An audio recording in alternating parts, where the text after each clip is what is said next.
The news of Princess Liralay's miraculous recovery spread through the Zephyrian Empire faster than light itself.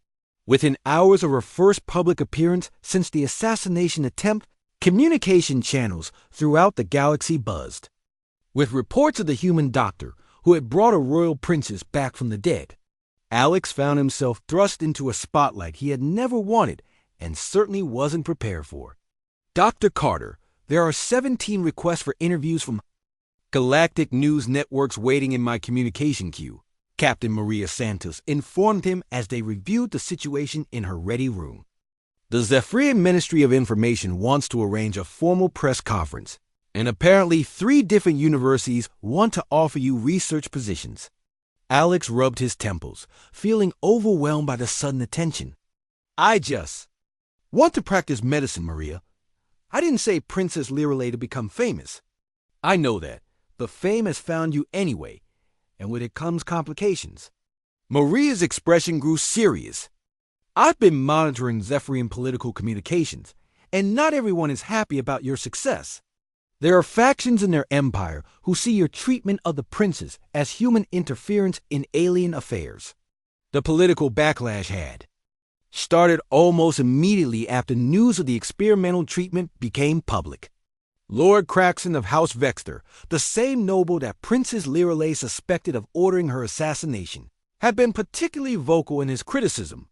His public statements questioned whether human medicine had somehow corrupted or contaminated the princess during her treatment. Lord Craxton is claiming that the human cellular integration process may have altered Princess Liralay's personality or judgment, Maria continued, reading from the latest intelligence reports. He's suggesting that her continued support for colonial reforms is actually the result of human biological influence on her thinking.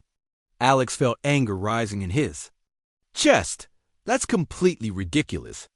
The stem cells were absorbed and replaced by her natural tissue within days of the treatment. There's no way they could have any lasting effect on her mind or personality.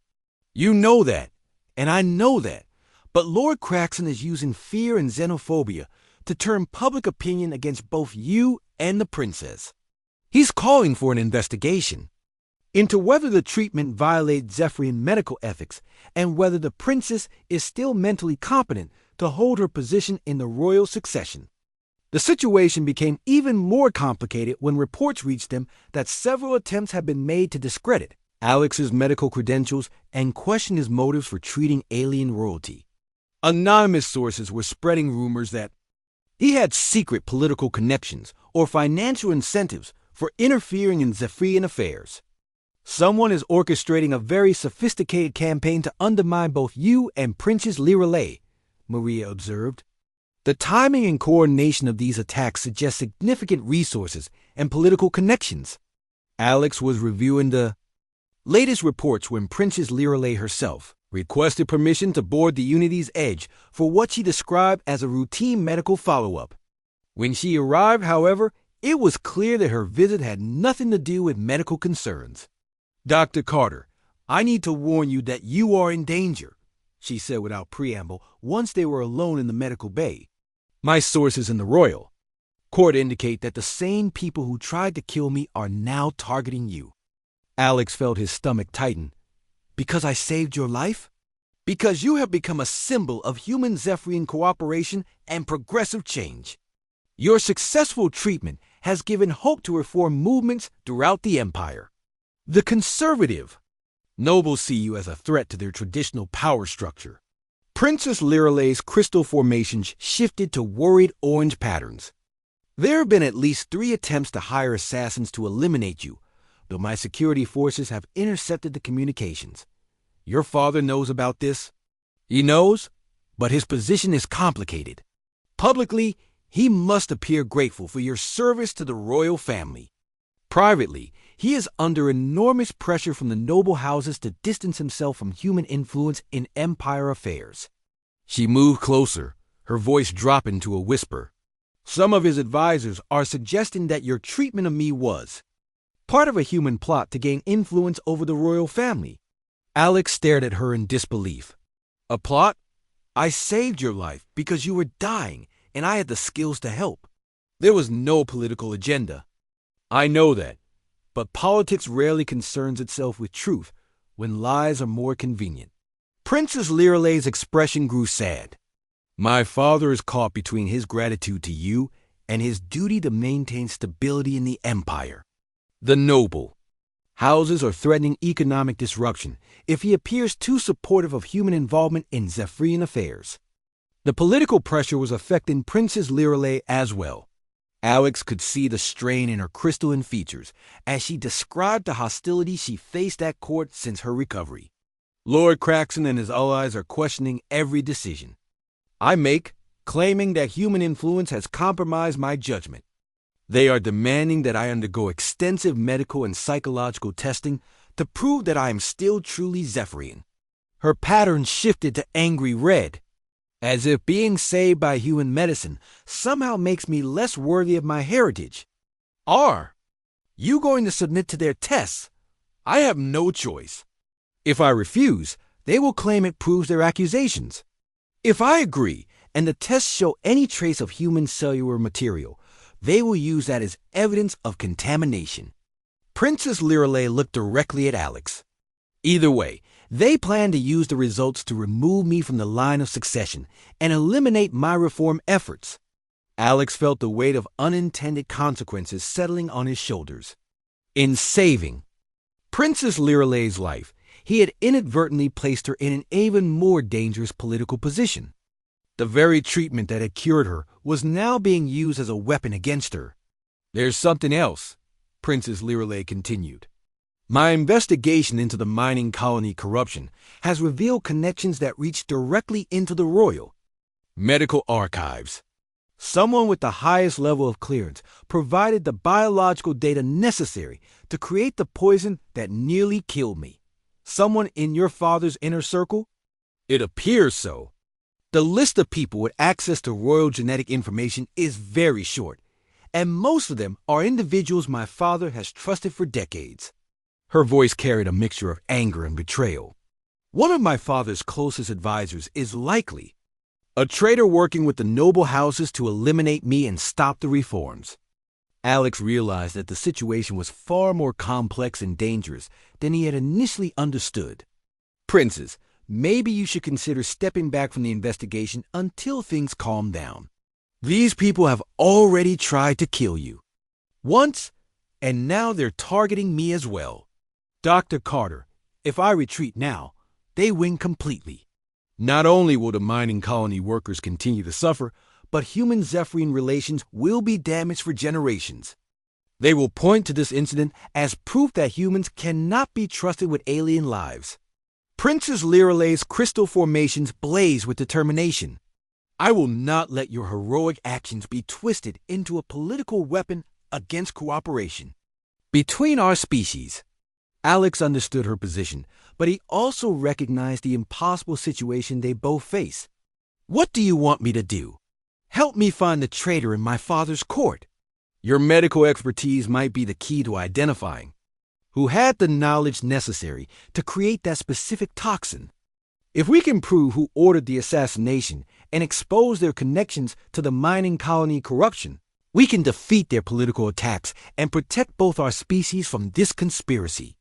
Alex looked at Princess Liralay, seeing in her crystalline features the same stubborn determination that had driven him to attempt an impossible medical treatment. Some fights were worth the risk, even when the odds seemed overwhelming. All right, he said finally. But we're going to need help, and we're going to have to be very careful about who we trust. Princess Liralay smiled, her pattern shifting to hopeful gold. I was hoping you would say that, Dr. Carter, because I have a plan.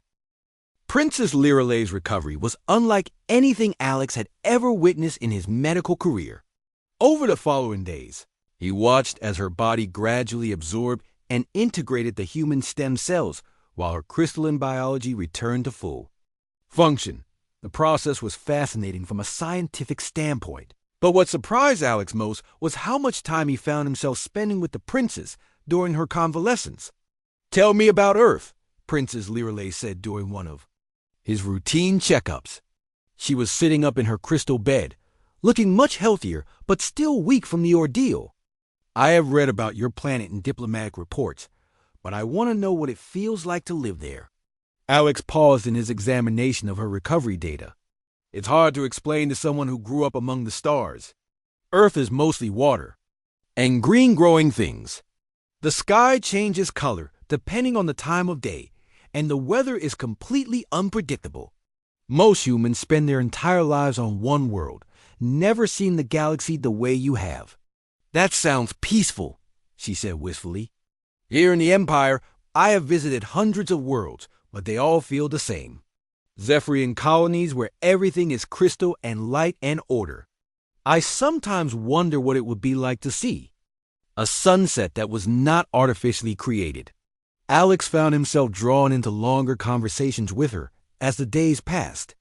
Princess Lirelei was nothing like what he had expected from the news reports. Yes, she was rebellious and outspoken, but she was also incredibly intelligent and genuinely caring about the welfare of others.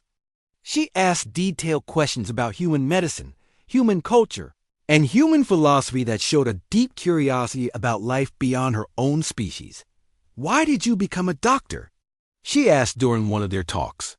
Surely someone with your skills could have chosen any profession. Alex considered the question while checking her crystalline circulation patterns on his scanner. When I was young, my sister got very sick with a disease that the doctors said was incurable. I watched her suffer for months, while everyone told my family to accept that she was going to die. But one doctor kept trying new treatments, experimenting with techniques that other physicians thought were impossible.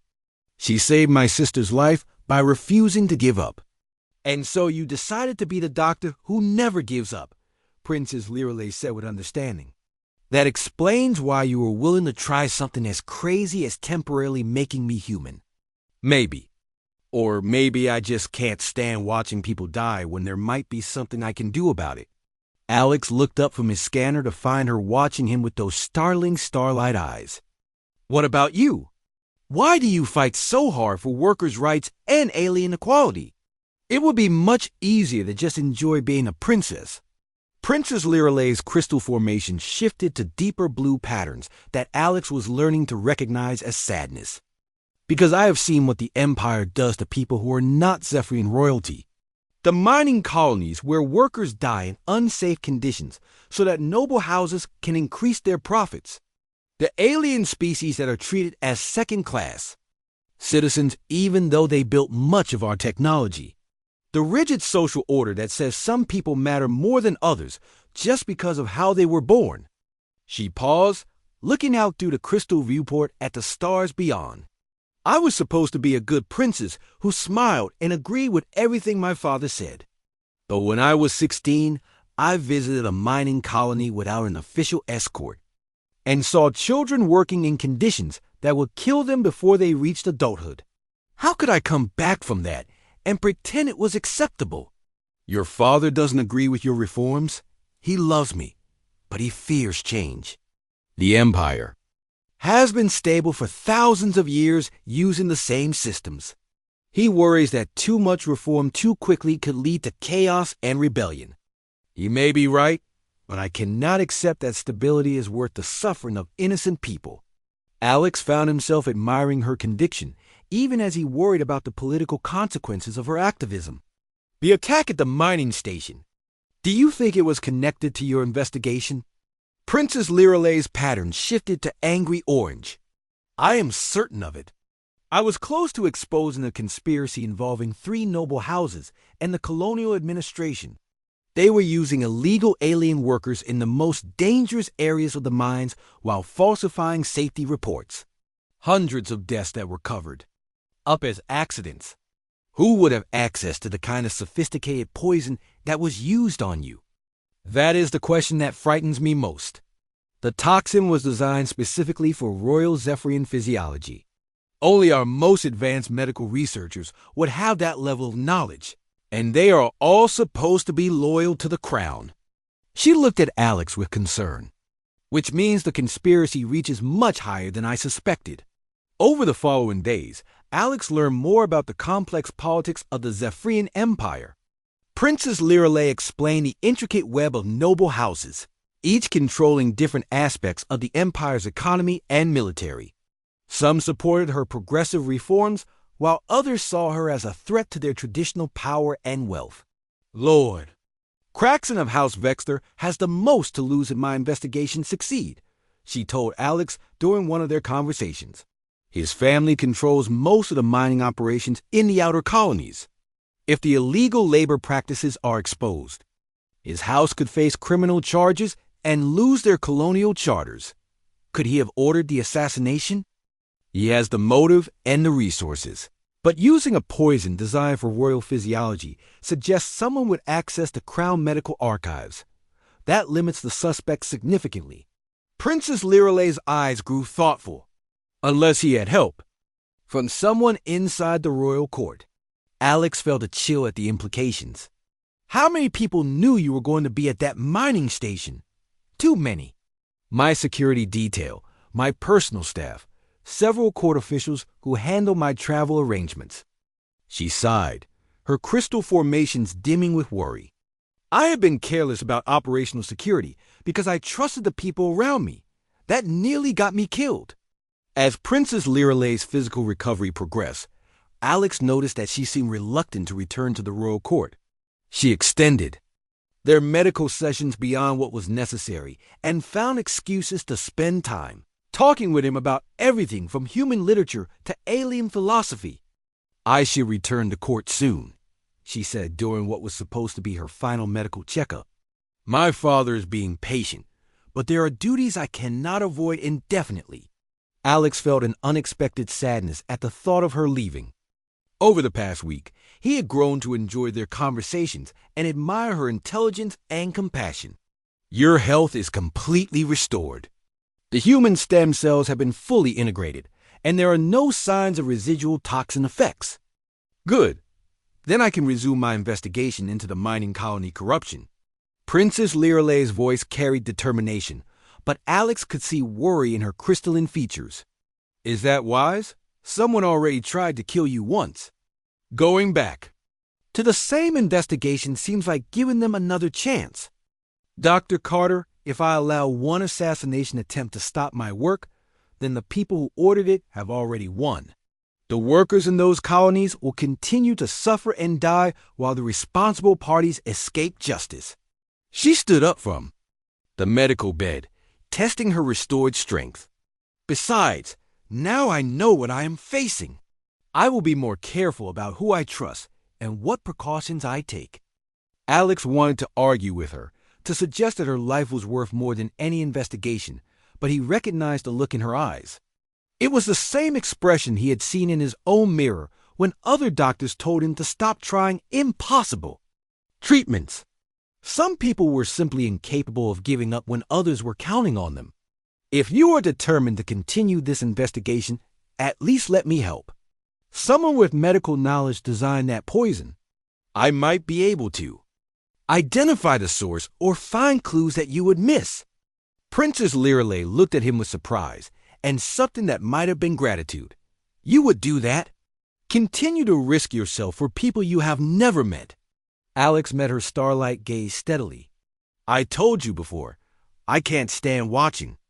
People suffer when there might be something I can do about it. That includes you. The preparation for surgery took 4 hours, and every minute felt like watching time run out on an impossible clock. Alex worked with equipment that had never been designed to interface with human medical technology, trying to create a sterile environment that would work for both species. The Zephyrian medical staff watched him with expressions that ranged from fascination to horror as he explained what he needed to do. The modified stem cells are ready, Alex announced, checking his portable lab one last time. I've programmed them to be compatible with crystalline tissue structures while maintaining their human cellular functions. They should be able to repair damage without triggering the toxin response. King Vorthik had not left his daughter's side during the entire preparation. His massive crystalline form cast shifting patterns of light across the medical bay as his emotions continued to play out in waves of color beneath his skin. Explain the procedure once more, Dr. Carter. I must understand exactly what you are about to do to my child. Alex moved to Princess Liralay's bedside, checking her vital signs one more time. They had deteriorated significantly during the preparation. Time. First, I'll inject a compound that will gradually suppress her crystalline biological functions. This is the most dangerous part because her body will essentially go into a state similar to death, as we understand it. Her crystal formations will become inert, but so will all the biological processes that depend on them. The chief physician made a sound that Alex was learning to recognize as Zephyrian distress. You are describing the complete shutdown of everything. That makes her alive. How is this healing? Because the toxin will shut down too, Alex explained patiently. Right now, the poison is using her crystalline biology like fuel for a fire. Remove the fuel, and the fire goes out. But I have to work. Fast. Once her systems are suppressed, I'll have maybe 2 hours to repair the damage before the lack of crystalline function causes irreversible harm. Alex continued his explanation while making final preparations. During those 2 hours, I'll introduce the modified stem cells directly into her circulatory system. These cells will seek out and repair the crystallized areas while her natural biology is offline. They'll essentially patch the holes that the toxin created. And then, King Vortic's voice carried harmonics of barely controlled fear. Then Comey's. The really hard part. I have to gradually reactivate her crystalline biology in precise stages. Too fast, and the shock could kill her. Too slow, and the human cells won't be absorbed properly when her natural systems come back online. It's like performing surgery while juggling, and if I drop anything, she dies. Princess Liralay stirred again, her consciousness surfacing briefly, like a diver coming up for air. This time, she stayed awake long enough to focus on Alex's face. "Human doctor," she whispered, her voice like wind chimes in a gentle breeze. "Do you really think this will work?" Alex met her starlight eyes honestly. "I don't know, Princess. I've never tried anything like this before. But I've studied your medical data, and conventional treatment isn't working. This is experimental, dangerous, and crazy, but it's the only chance I can see." She smiled, an expression that made her alien features somehow more beautiful and more human at the same time. Good. I have always preferred dangerous and crazy to safe and dead. My father worries too much about risk. King Vorthic's crystal formations flare with protective orange light. Liralay, you must understand what this human is proposing. He wants to make you temporarily not Zephyrian. Your consciousness may not survive the transition. Father, I am already dying. At least this way, I die fighting. Princess Liralay's hand moved weakly to grasp Alex's wrist with surprising strength. I trust him. Humans have a reputation for finding impossible solutions to impossible problems. Alex felt the weight of that trust settle on his shoulders like a mountain. He had performed difficult surgeries before, but never with the fate of interstellar relations hanging in the balance. If Princess Liralay died during his experimental treatment, it could destroy human Zephyrian diplomacy for generations. Your Majesty, Alex said to the king, I need you to make a decision now. Her condition is deteriorating rapidly. If we're going to try this, it has to be immediately. King Vorthic looked at his daughter, then at Alex, then at the Zephyrian medical staff, who had failed to save her with conventional treatments. Finally, his crystal formation settled into a pattern of deep blue resolution. Begin the procedure, Dr. Carter. Save my daughter. The first injection went into Princess Liralay's primary circulatory node, a crystalline formation at the base of her neck that served a function similar to a human heart. Alex watched his portable scanner as the suppression compound spread through her system, gradually dampening the crystalline processes that kept her alive. Crystalline activity dropping to 60%, Alex announced, monitoring the readings carefully. 70% suppression, 80%. The patterns of light beneath Princess Liralay's skin began to fade like stars going out one by one. 90%, 95%. Her body went completely still. No pulse, no breathing, no sign of life that any human doctor would recognize. Even the soft glow that emanated from AllHFY's skin disappeared completely. Princess Lirelei looked like a beautiful crystal sculpture rather than a living being. Is she dead? King Vortic's voice was barely controlled. Panic. Alex checked his scanners frantically. No, but she's close.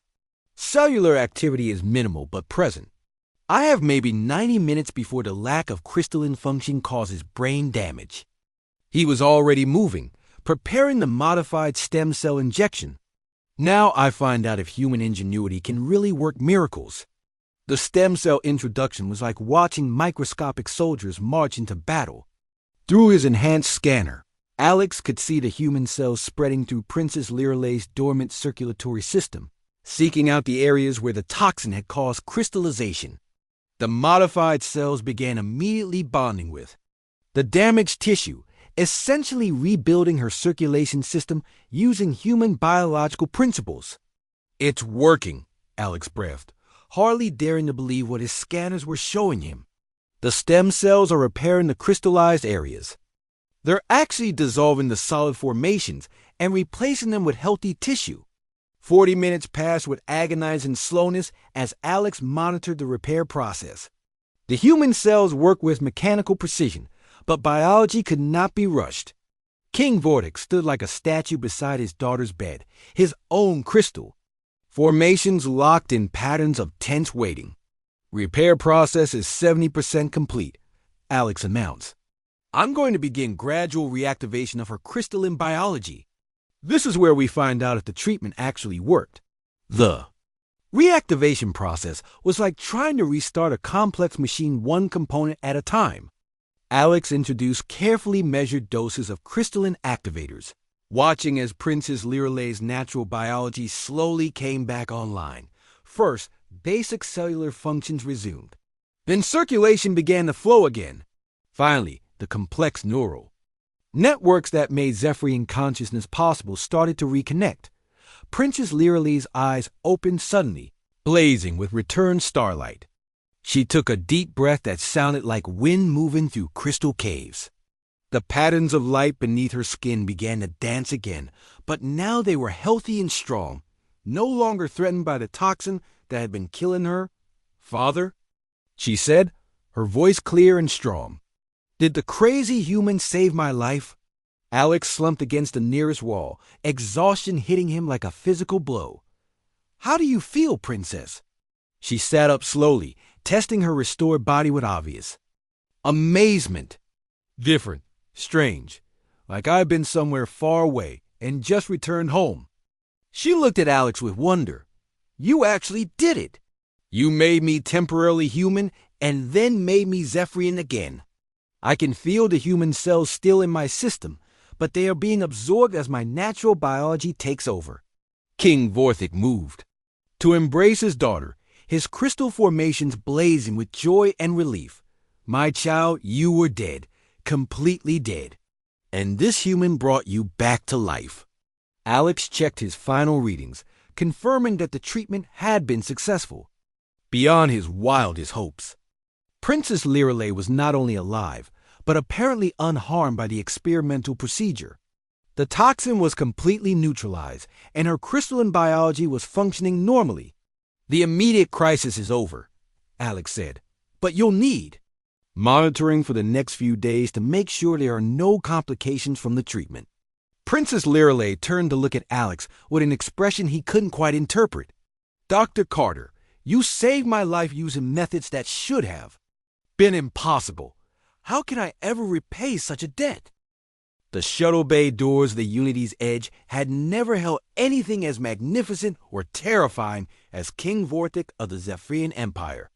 When he stepped from his crystalline transport, the entire bay seemed to dim in comparison to his presence.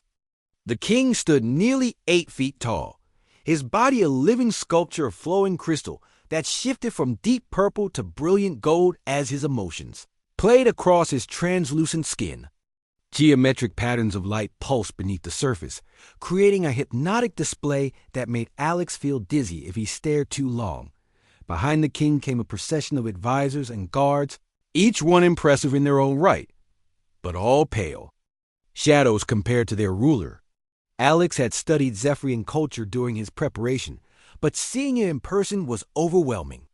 These beings didn't just live. They glowed with an inner light that seemed to come from their very souls. Captain. Maria Santos stepped forward with diplomatic precision, but Alex could see the tension in her shoulders. Your Majesty, welcome aboard the Unity's Edge. We are honored by your presence and ready to assist in any way possible. King Vorthic's voice, when he spoke, was like music played on crystal chimes, but underneath the beauty was a rumble of barely contained fury and desperation. Captain Santos, Dr. Carter, my daughter is dying while we exchange pleasantries. I have brought her aboard my flagship so your human physician can examine her directly. Time grows short. Alex stepped forward, feeling incredibly small next to the alien king. Your Majesty, I've reviewed the medical data your physicians provided. I believe I may be able to help, but I need to examine Princess Lirelei myself to be certain. The treatment I'm considering is experimental and carries significant risks. The king's crystalline features shifted, patterns of red and orange flickering beneath the surface in what Alex hoped wasn't anger. Human, my daughter lies at the edge of death. Your reputation for solving impossible medical cases has reached even our courts. Risk is irrelevant if there is hope. The transfer to the Zephyrian flagship was like stepping into a living jewel. Every surface was carved from crystal or grown from some kind of living mineral. The corridors pulsed with soft light that seemed to respond to the emotions of those walking through them. Alex's human eyes had trouble adjusting to the shifting patterns of illumination. But gradually, he began to appreciate the alien beauty surrounding him. The medical bay was vast, easily 10 times larger than anything on a human ship. Banks of crystalline equipment hummed with energies that Alex couldn't identify, but their purpose was clear enough. In the center of the room, on a bed that looked like it had been carved from a single enormous diamond, lay Princess Lirelei Even. Unconscious and dying, she was breathtaking. Her skin had the translucent quality of fine crystal, normally a healthy blue-green, but now faded to an alarming pale shade. Geometric patterns of light that should have danced beneath her skin were barely visible, flickering weakly like dying stars. Most disturbing were the solid crystal formations growing throughout her circulatory system, visible through her translucent flesh like beautiful, deadly coral. How long has she been unconscious? Alex asked, moving closer to examine the princess, while trying to ignore the hostile stares of the Zephyrian medical staff. 14 hours since she was found, replied the chief physician, a being whose crystal formations were aged to a deep amber color. We have attempted every treatment in our medical archives: harmonic purification, quantum cellular reconstruction, crystalline matrix stabilization. Nothing halts the progression of whatever toxin flows through her system. Alex studied the readings on the alien medical equipment, grateful that mathematics and basic physiology translated across species. The numbers were bad and getting worse. Princess Lirelei's vital signs were dropping steadily, and the crystallization of her circulatory system was accelerating. May I take my own readings with human equipment? Alex asked. I need to understand how this toxin works from a carbon-based perspective. The chief physician's crystal formations shifted to what Alex was learning to recognize as skepticism. But King Vorthic gestured his approval. Alex unpacked his portable medical scanner and began taking detailed readings of the princess's condition. What he found was both fascinating and horrifying. This toxin was specifically designed, Alex said after several minutes of analysis. It's not attacking her crystalline biology randomly. It's targeting specific molecular structures that exist only in royal Zephyrian physiology. Someone with incredible knowledge of your species created this poison. King Vorthic's entire body flared with angry orange light. We suspected as much. The attack occurred while Lirelei was investigating illegal mining operations that implicate several noble houses. She was getting close to exposing corruption that reaches into the highest levels of our court. Alex continued his examination, using his scanner to map the progression of the toxin through the princess's system. The poison works by hijacking her natural crystalline processes. Instead of the normal flow of liquid crystal that carries nutrients through her body, it's forcing rapid solidification. Her circulatory system is essentially turning to stone. "Can you reverse the process?" the king asked, his voice tight with controlled emotion. Alex looked up from his readings, meeting the alien ruler's multifaceted eyes. "Not with conventional methods. Every treatment your physicians have tried works by supporting and enhancing crystalline biology, but this toxin uses those same processes against her. The more you try to heal her crystalline systems, the faster the poison works. Then she cannot be saved," the chief physician said with what sounded like relief that human medicine would fail as completely as Zephyrian treatments had. "I didn't say that." Alex stood up, his mind racing through possibilities. "That would horrify any conventional doctor. What if we don't try to heal her crystalline biology? What if we temporarily shut it down instead?" The medical bay fell silent, except for the humming of alien equipment. King Vorthic's crystal formation shifted through a rapid spectrum of colors that Alex couldn't interpret. Finally, the king spoke. "Explain." Alex took a deep breath, knowing he was about to propose something that sounded insane even to him. "Princess Lirelei is dying because the toxin is using her crystalline biology against her. But I can temporarily suppress those biological functions using human medical techniques. With her crystalline systems offline, the toxin would become inert. Then I could introduce modified human stem cells to repair the damage while her natural biology is protected. You want to make my daughter human?" The king's voice carried harmonics that made Alex's teeth ache. "Temporarily, yes. Just long enough to neutralize the toxin and repair the damage. Then I would gradually reactivate her crystalline biology in controlled stages. The human cells will be absorbed and replaced as her natural systems came back." Online, the chief physician stepped forward, his amber coloring now shot through with angry red patterns. "This is madness. You cannot simply turn off a Zephyrian's crystalline biology. It would kill her instantly." "Maybe," Alex admitted. "But she's going to die anyway if we do nothing. At least this way we have a chance." King Vorthic moved closer to his daughter's bedside, placing one massive crystalline hand gently on her forehead. The patterns of light beneath his skin pulsed, in rhythm with her fading vital signs. For long moments, the only sound was the alien medical equipment recording another life slipping away. "What are the risks?" the king asked finally. "Complete system failure," Alex said honestly. "Her body might not survive the transition to human-compatible biology. Even if it does, bringing her crystalline systems back online could fail. She could die at any stage of the process. And if we do nothing," Alex checked his readings again, 18 hours, maybe less. The crystallization will reach her central nervous system soon. After that, even a miracle cure couldn't save her." Princess Lirelei stirred slightly on her crystal bed, her eyes fluttering open for just a moment. In that brief instant of consciousness, she looked directly at Alex with eyes like captured starlight. Her voice was barely a whisper, but it carried clearly in the quiet medical bay. "Do it," she said, and then slipped back into unconsciousness.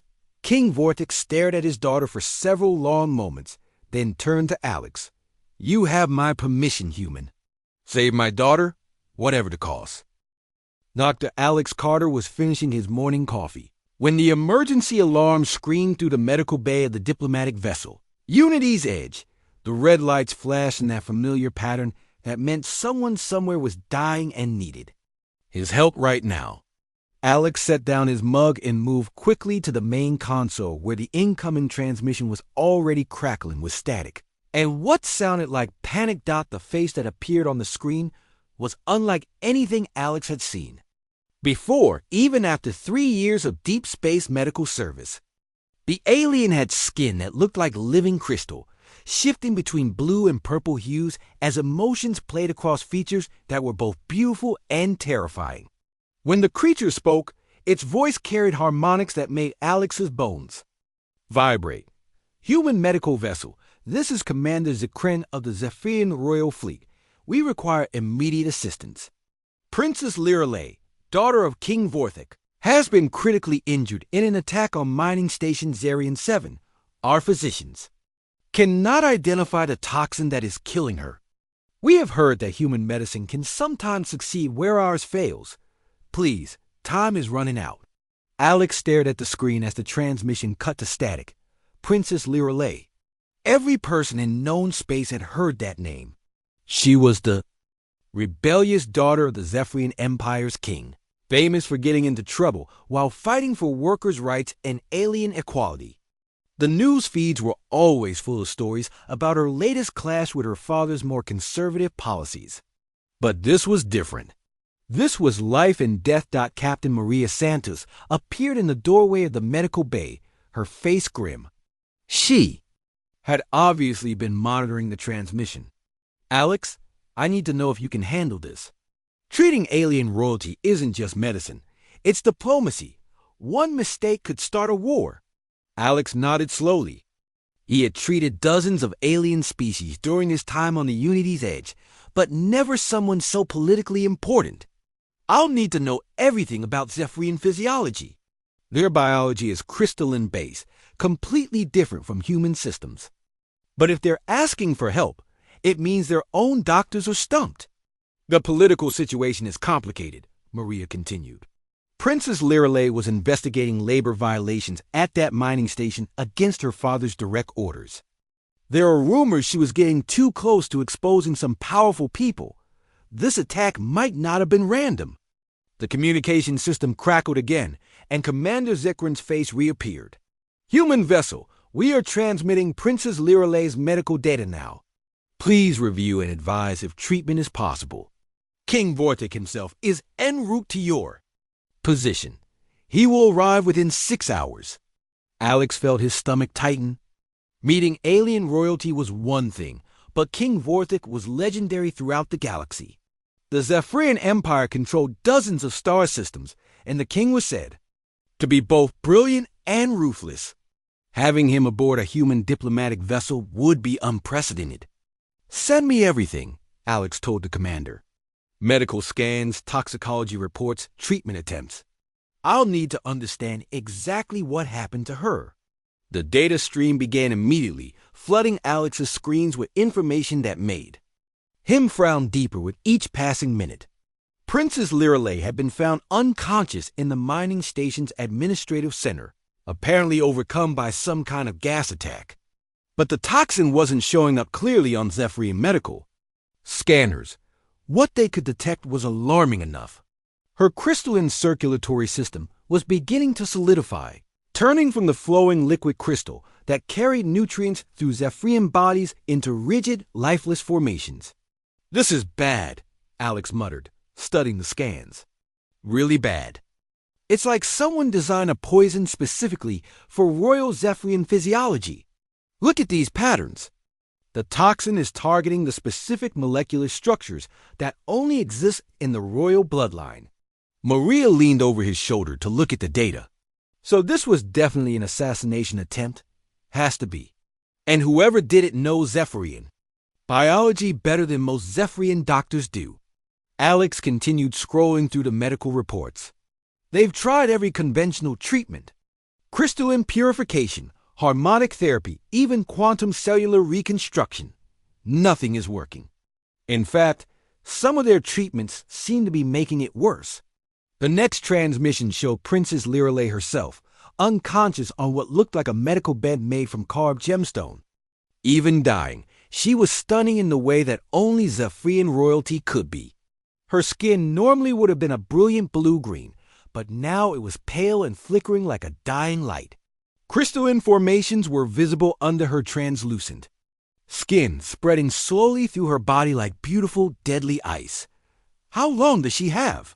Maria asked quietly. Alex studied the progression rates shown in the medical data. At this rate of crystallization, maybe 18 hours before her circulatory system completely solidifies. After that, He shrugged. Even if we found a cure, There might not be enough living tissue left to save. Can you help her? That was the question Alex had been dreading. Zephyrian physiology was fascinating but incredibly complex. Their bodies were living crystal matrices that could shift and adapt in ways that seemed almost magical. Human medicine was based on carbon chemistry and biological processes that had evolved on Earth. The two systems were so different that most medical professionals consider cross-species treatment impossible except for the most basic procedures. But Alex had always been stubborn about impossible cases. During his residency on Earth, he had developed techniques for treating patients with rare genetic disorders that other doctors said were untreatable. Later, in deep space, he had successfully performed surgery on 3 different alien species. By adapting human medical principles to work with non-human biology. I have an idea, Alex said slowly, but it's crazy, dangerous, and it's never been tried on the Zephyrian, let alone royalty. What kind of idea? Alex turned to face his captain. What if the problem isn't that we can't treat the toxin, but that we're trying to treat it the wrong way? All their attempts have focused on working with her crystalline biology. But what? If we temporarily shut down her crystalline systems and treated her like a carbon-based life form? Maria stared at him. Is that even possible? Maybe. Human stem cells can be modified to interface with alien tissue in controlled circumstances. If I could temporarily suppress her crystalline biology while introducing modified human cells to repair the damage, it might work. The human cells wouldn't be affected by the toxin because they're not crystal-based. And if it doesn't work, then she dies anyway, but maybe we learn something that helps the next victim. Alex was already moving toward his research station. I need to start preparing. If King Vorthik is coming here, I want to have a treatment plan ready. The next few hours passed in a blur of research and preparation. Alex studied every piece of available information about Zephyrian biology, focusing on their circulatory and immune systems. He began preparing modified human stem cell cultures that might be compatible with alien tissue. Most importantly, he started developing a protocol for temporarily suppressing crystalline biological functions without killing the patient. When the massive Zephyrian royal ship appeared on their sensors, Alex was as ready as he could be for something that had never been attempted before. The ship was enormous, easily 10 times the size of the Unity's Edge, and covered in the same crystal formations that made up Zephyrian bodies. It was beautiful and intimidating at the same time. Dr. Carter, Maria's voice came over the intercom. King Vorthik is requesting permission to board. Are you ready for this? Alex looked at his prepared treatments, his research, and his hastily assembled surgical plan. None of it felt like enough to save a dying princess and potentially prevent an interstellar incident. But sometimes impossible. Cases required impossible solutions. Send him over, Alex said. Let's see if we can save a princess.